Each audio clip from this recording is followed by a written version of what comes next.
Taman Ekonomi Negeri, tradisi sayang paturu ini akan dilaksanakan ketika seorang wanita atau perempuan ingin menikah.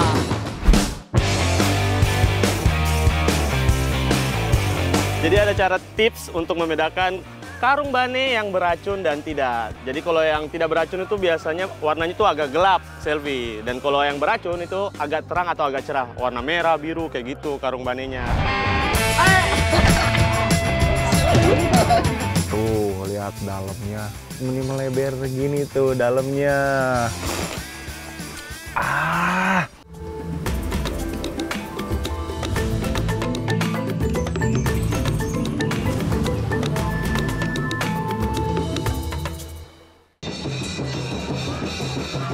Ini dia puncak acara tradisi Sayang Patudu.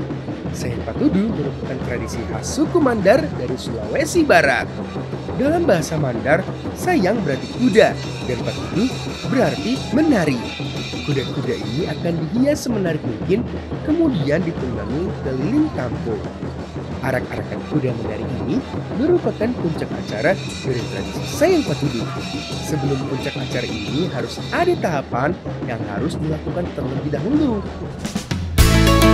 Tradisi Sayang Patudu ini biasa dilakukan untuk meramaikan acara pernikahan dan memeriahkan perayaan Maulid Nabi Muhammad SAW. Seluruh masyarakat yang hadir akan menyantap kue-kue dan makanan yang tersedia. Tuh, lihat, banyak banget kan makanannya. Yang menjadi keunikan dari perayaan Maulid Nabi ini di daerah Polewali Mandar adanya hantaran yang dihiasi seperti ini. Masyarakat Mandar Sulawesi Barat menyebutnya dengan tiri. Tiri biasanya terbuat dari batang pisang yang dihiasi dan ditancapkan telur hias atau telur berkah maulid. Nah, tiri ini akan dibagikan kepada masyarakat yang hadir di perayaan Maulid Nabi Muhammad. Tidak hanya mendapatkan tiri, masyarakat yang hadir juga akan mendapatkan bingkisan berupa buah pisang, ketan, dan makanan khas dari Sulawesi Barat lainnya. Setelah acara Maulid Nabi selesai, barulah siangnya akan dilakukan tradisi Sayang Patudu. Oke, sekarang kita mau persiapan dulu. Untuk wanita yang menunggangi kuda akan dipakaikan pakaian adat khas Mandar yang bernama baju koko. Setiap wanita yang akan menunggangi kuda wajib memakai baju koko lengkap dengan selendang penutup kepala dan hiasan pelengkapnya. Taman Ekonomi Negeri, jadi sekarang kita masih persiapan dengan kuda dan juga tempat duduk seperti ini. Kita akan melakukan salah satu acara paling khas dari suku Mandar. Penasaran kan kita mau kemana? Ikuti terus! Kuda-kuda menari ini akan dihiasi dengan dudukan pelana dan hiasan yang gemerlap. Tuh kan, kudanya jadi makin keren kan? Setelah semua siap, maka para penunggang kuda ini akan menaiki kuda masing-masing, lengkap dengan membawa payung. Payung ini disebut dengan pala lalung, yang harus dibawa ketika arak-arakan kuda menari nanti.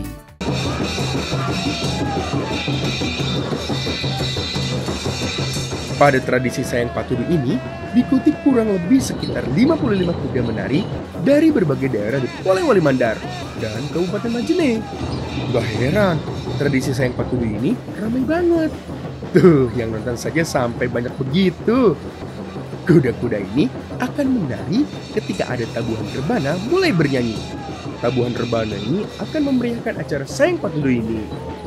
Selain ada tabuhan rebana dan drum, ada juga yang melantunkan syair Mandar ketika kuda-kuda menari ini sedang berjalan. Taman Ekonomi Negeri, kalau ada Sayang Patudu pasti ada ini dia, rebananya. Nah, tujuannya itu untuk mengiringi kuda-kudanya, karena kalau ada rebananya, ada musiknya, kudanya akan menari. Lagi!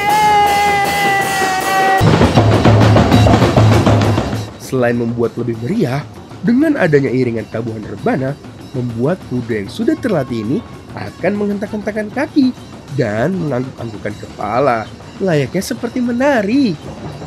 Walaupun kudanya meloncat-loncat seperti ini, tetap aman kok. Yang menungganginya tidak akan terjatuh. Soalnya ada sekitar 3-5 orang yang memegang kudanya termasuk pawang kudanya. Biasanya orang-orang yang akan menjaga di bagian kiri dan kanan kuda disebut pasarung. sedangkan yang menunggangi kuda disebut pasayang atau disayang. Taman Eko Anak Negeri, tradisi sayang paturi ini akan dilaksanakan ketika seorang wanita atau perempuan ingin menikah. Nah, dulunya sayang paturi ini hanya dikhususkan untuk wanita-wanita yang sudah tampuran. Tapi sekarang, wanita yang sudah tampuran sudah resmi bisa untuk menikah tentunya. Makanya sayang paturi udah bisa dilaksanakan. Wah,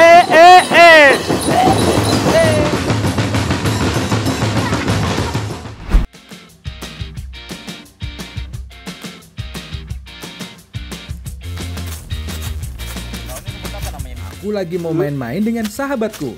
Tapi sebelumnya, aku mau cari makanan dulu buat mereka. ini Om. Oke. Jadi sekarang kita masih cari makan nih untuk teman saya yang namanya Jarang. Katanya dia suka makan yang kayak begini Om ya. Siapa yang suka makan rumput kayak begini lagi? Kita kumpul yang banyak, biar dia makan tambah banyak toh. Yang dimaksud dengan sahabat adalah Jarang atau kuda. Bukan rahasia lagi kalau kuda bagi masyarakat Bulukumba dan sekitarnya adalah sahabat warga yang biasa digunakan sebagai sarana transportasi dan alat angkut hasil panen. Jadi kuda-kuda di Bulukumba ini sudah seperti sahabat bagi masyarakat Om ya. Sering membantu kita untuk mengangkut padi. Makanya karena bebannya berat, kita harus rajin untuk pijat. Bukan cuma untuk dikasih makan, tapi dipijat juga ya. Sudah seperti manusia ini. Udah senang saya kalau dipijat. Walaupun sekarang akses masuk sudah bisa menggunakan kendaraan bermotor, fungsi kuda sebagai pengangkut hasil panen masih digunakan. Kuda-kuda yang berkembang di sekitar sini rata-rata adalah kuda ternak. Tapi biarpun begitu, aku mau jajal buat balapan .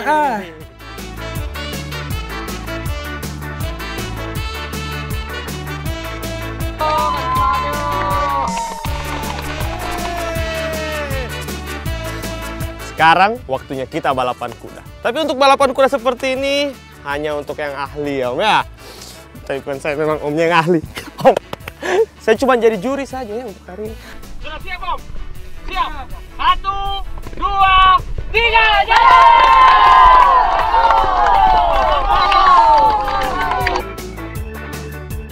Walaupun bukan kuda balap, tetap saja yang namanya kuda larinya tetap kencang. Hehehe. Cuma jalannya tidak benar-benar bisa lurus karena kuda-kuda ini jarang digunakan sebagai balapan. Mereka nggak perlu berlari kencang, yang penting kuat menahan beban dan bisa berjalan melalui berbagai medan.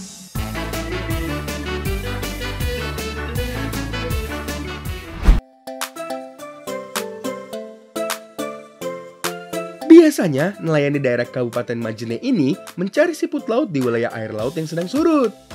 Wah, air lautnya sudah surut nih. Langsung saja deh kita coba alatnya ya.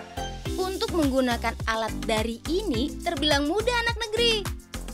Siput laut biasanya hidup di perairan dangkal, seperti di pinggir pantai. Biasanya siput laut atau karung bane ini tersembunyi di lamun yang ada di pinggir pantai. Wah, dorong lagi. Oke, sampai diangkat. Banyak nih. Ya, sedikit Ji. Tapi biar ini, tidak apa-apa Ji. Karena memang salah satu faktor yang mempengaruhi naiknya karung bane ke permukaan itu volume airnya. Bang ya, jadi kalau semakin surut airnya, semakin banyak biasanya keluar. Ya, sayang sekali. Siput lautnya cuma dapat sedikit. Nggak apa-apa, sebagai pria sejati pantang menyerah. Ayo coba kita dorong lagi, semangat! Tuh kan bener, kita banyak nih dapat siput lautnya. Langsung saja selfie, kita ambil siput lautnya. Wah, lucu-lucu ya bentuk siput lautnya. Memang siput laut ini selain dijadikan bahan makanan, biasanya cangkangnya bisa dibuat pajangan dinding maupun kerajinan. Ya. Tapi lebih lucu Ki. Masuk lagi. Jadi ada cara tips untuk membedakan karung bane yang beracun dan tidak. Jadi kalau yang tidak beracun itu biasanya warnanya itu agak gelap, Selvi. Dan kalau yang beracun itu agak terang atau agak cerah, warna merah, biru kayak gitu karung banenya. Dan ini biasanya bisa langsung dimakan. Tapi lebih enak kalau dimasak dulu. Ya udah, aku aku masih mau cari siput lautnya lagi.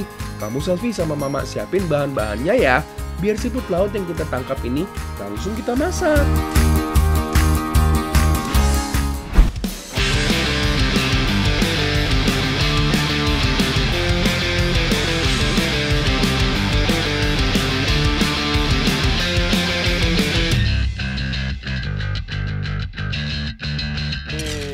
Emak, apa itu?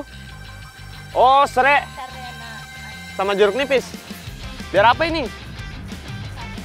Oh, biar ndamis ki.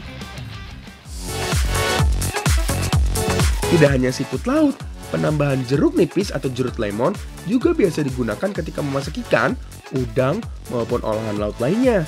Tujuannya sih sama untuk menghilangkan bau amis. Tapi kalau memasak karumbane harus ditambahkan serai dan garam juga ya, agar aromanya makin enak tentunya. Sambil menunggu karumbanenya matang, sekarang kita buat bumbunya dulu yuk. Bahan yang pertama dihaluskan itu adalah merica. Setelah halus, baru tambahkan potongan bawang merah dan bawang putih. Lanjut ditambahkan potongan cabai merah dan jahe. Ulek lagi semua bahan tadi sampai halus ya. Nah, kalau sudah halus, baru kita tambahkan cabai rawit merah. Lanjut ulek lagi sampai halus.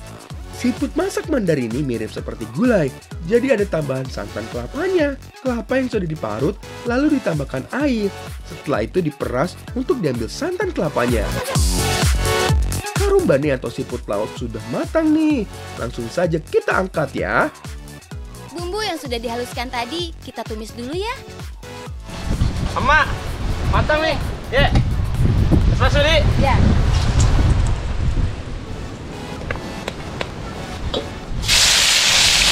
Semuanya, Mak.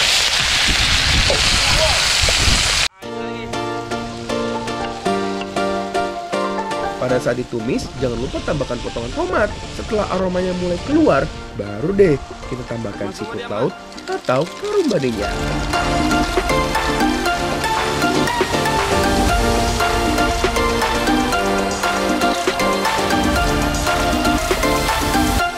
Aduk siput laut dengan bumbunya.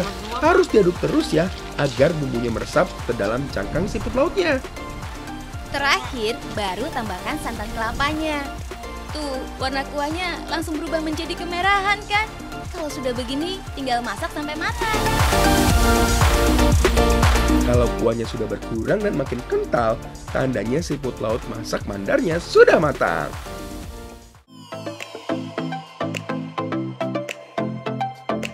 Wah, warnanya menggoda banget ya.